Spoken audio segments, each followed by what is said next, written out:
ಸಚಿವ ಸ್ಥಾನಕ್ಕೆ ಕಸರತ್ತು ಶುರುವಾಗ್ಬಿಟ್ಟಿದೆ. ಸಚಿವ ಸ್ಥಾನಕ್ಕೋಸ್ಕರ ಈಗ ಆಲ್ರೆಡಿ ಸಚಿವ ಸಂಪುಟ ವಿಸ್ತರಣೆ ಯಾವಾಗ ಅಂತ ಕೇಳ್ತಾನೆ ಇದ್ರು. ಟೈಮ್ ಆಗ್ಬಿಟ್ಟಿದೆ.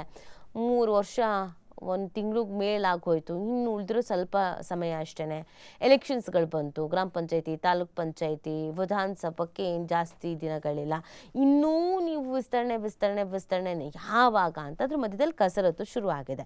ಮುಖ್ಯಮಂತ್ರಿ ಡಿ.ಕೆ. ಶಿವಕುಮಾರ್ ನೇತೃತ್ವದ ಸರ್ಕಾರ ಅಸ್ತಿತ್ವಕ್ಕೆ ಬಂದ ಸುಮಾರು 1.5 ತಿಂಗಳ ಬಳಿಕ ಸಂಪುಟ ವಿಸ್ತರಣೆಯ ಕಾಲ ಸನ್ನಿಹಿತವಾಗಿದ್ದು ನಾಯಕರು ಹಾಗೂ ಆಕಾಂಕ್ಷಿ ಶಾಸಕರು ದೆಹಲಿಗೆ ದೌಡಾಯಿಸ್ತಾ ಇದ್ದಾರೆ.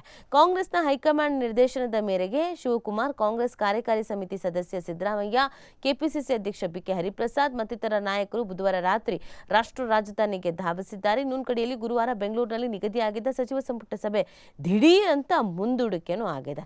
ವರಿಷ್ಠರು ಹಾಗೂ ರಾಜ್ಯ ನಾಯಕರು ಗುರುವಾರವಿಡೀ ಕಸರತ್ತು ನಡೆಸಿ ಸಂಭಾವ್ಯರ ಪಟ್ಟಿಗೆ ಅಂತಿಮ ರೂಪ ನೀಡಬಹುದಾದ ಸಾಧ್ಯತೆ ಇದೆ.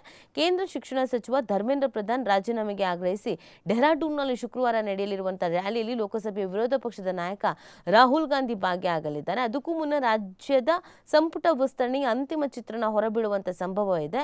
ರಾಜ್ಯ ನಾಯಕರು ಸಂಭಾವ್ಯರ ಪಟ್ಟಿಯೊಂದಿಗೆ ಕೆಲ ದಿನಗಳಿಂದ ಸಜ್ಜಾಗಿಕೊಳ್ತಿದ್ರು.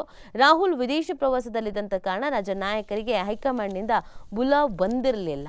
ಸೊ ಇವತ್ತು ಬರುತ್ತೆ ನಾಳೆ ಬರುತ್ತೆ ಅಂತ ಕಾಯ್ಕೊಂಡು ಕೂತಿದ್ರು. ಸೊ ಫೈನಲಿ ಬಂದಿರೋದ್ರಿಂದ ಏನೇನು ಕಸರತ್ತು ಮಾಡಬಹುದು ಆ ಕಸರತ್ತುಗಳನ್ನು ಮಾಡೋದಕ್ಕೆ ಆಲ್ರೆಡಿ ಶುರುವಾಗ್ಬಿಟ್ಟಿದೆ.